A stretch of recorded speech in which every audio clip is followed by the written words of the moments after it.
In this video, I'll teach you how to turn anyone into a cute character. I'll explain how to manipulate forms and proportions so they contribute to the cuteness and don't look off. You will learn which features to draw bigger and which to make smaller, and so much more to make your characters more likable.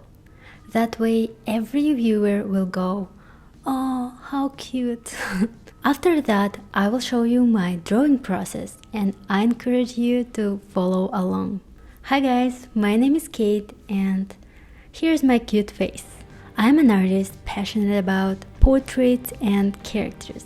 So, let's get to the video. What makes a character adorable? Is it only the eyes, or there is something else that contributes to our impression? Let's check this hamster.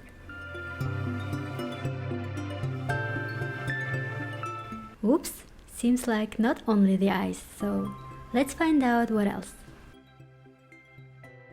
Let's talk about proportions. Something you need to keep in mind is baby proportions. We are programmed to like babies. Their chubby little faces, big eyes of course, and other features like tiny fingers. Baby proportions are a bit squished in comparison to adults, and we often see high contrast in babies' features like big eyes plus small nose, or big palm plus small fingers. Babies' head to body ratios are larger than adults. We see a big head plus small body. And all these details can be applied to our drawings even if a character is not a child. Another important thing to consider is shapes. There is a shape language and we intuitively read it. Circle, kind and soft. Triangle, dynamic and dangerous.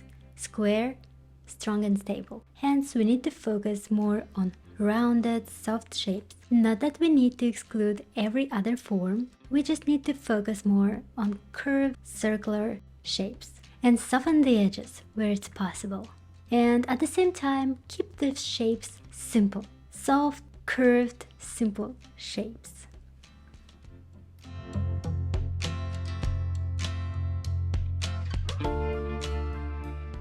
Now let's see how different features affect how friendly and cute a character looks.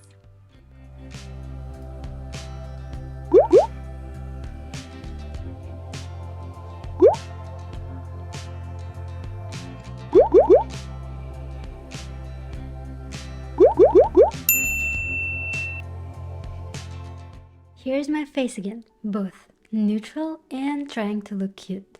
What I'm doing here is opening eyes wider. Wide, open, large eyes create a sense of innocence and allow more light to hit the eyes, so the highlights become more contrasting and bright. My cheeks go up a little, eyebrows slightly curved and raised to reduce seriousness. I raise the corner of my mouth slightly in a gentle smile and squeeze the mouth a bit so it looks smaller. And here are some other things that can contribute to creating visually appealing, friendly character. Adding some blush on the cheeks, simplified small nose and small chin. Combining all this together, or at least some of these elements, create irresistibly cute expression. Colors. Alright, if you want to take it to the next level, you need to consider color. And let's figure out what's going to work best in this case. As there is a shape language, there is a color language, and the color choices play a significant role. So, speaking short, pastel, subdued colors will go well. If you want to use bold reds or other striking one, add it as a small, tiny accent, an accessory or something. And to draw viewers' attention to the focal point, for example to the eyes, it's better to add some extra contrast in these areas. Ta-da! We are done with all these explanations and let's move on to the drawing part. Get your sketchbooks or tablets ready. If you enjoyed this video, please consider supporting it by subscribing and giving it a thumbs up. I also have an Etsy store where you can purchase my digital brushes and coloring pages. Thank you! I start every portrait with a circle and a center line. to help maintain symmetry throughout the process. Then I mark the eyebrow line, hairline, nose line, and chin. This is just a rough, quick sketch, so I don't worry about it being perfect. The goal is to get the proportions right. Remember to exaggerate the eyes and simplify the nose to create strong contrast between the sizes of the features. Notice how I placed the outer parts of the eyes higher than the inner parts. This is common in most cases, and here I've slightly exaggerated it to achieve a more playful and cartoonish look. It's totally fine to erase and redo some parts. I often find mistakes along the way, so don't forget to assess your work by flipping it or zooming in and out. It's funny how all these lines are supposed to help with symmetry, yet I still manage to misplace some features. But it's totally okay, it's fixable.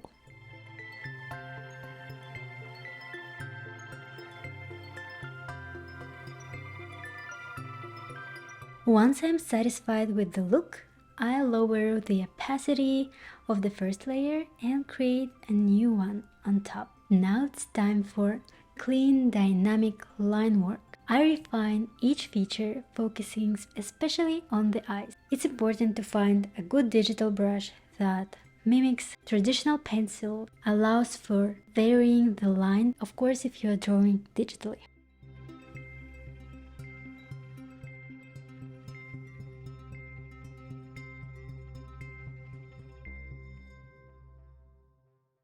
By the way, would you like me to upload more videos like this, where I share tips and draw something? If so, feel free to share your ideas with me in the comments. Any support for my small channel is greatly appreciated. If you're following along and drawing with me, feel free to send me your artwork for feedback.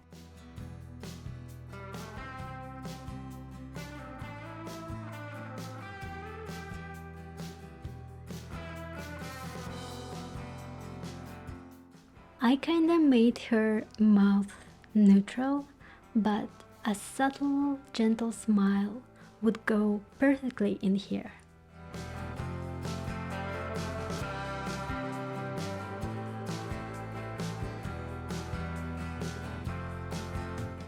Speaking of hair, I don't recommend drawing each individual hair, but combine them in strands. It is much less time consuming and look much cleaner and sophisticated, I'd say. For this style, isn't she cute?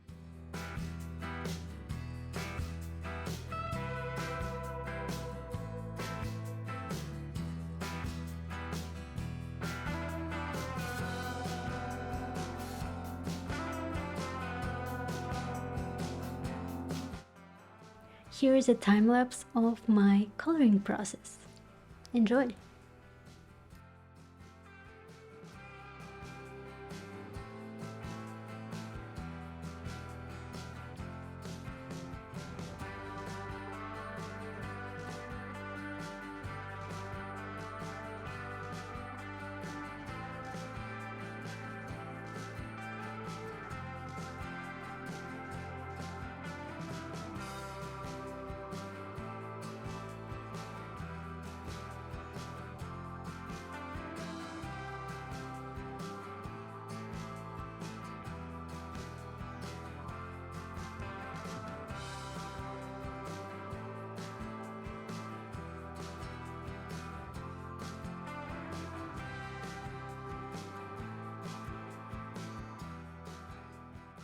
I hope you found this video entertaining and, more importantly, informative. Thank you very much for watching. See you in the next video. Bye bye.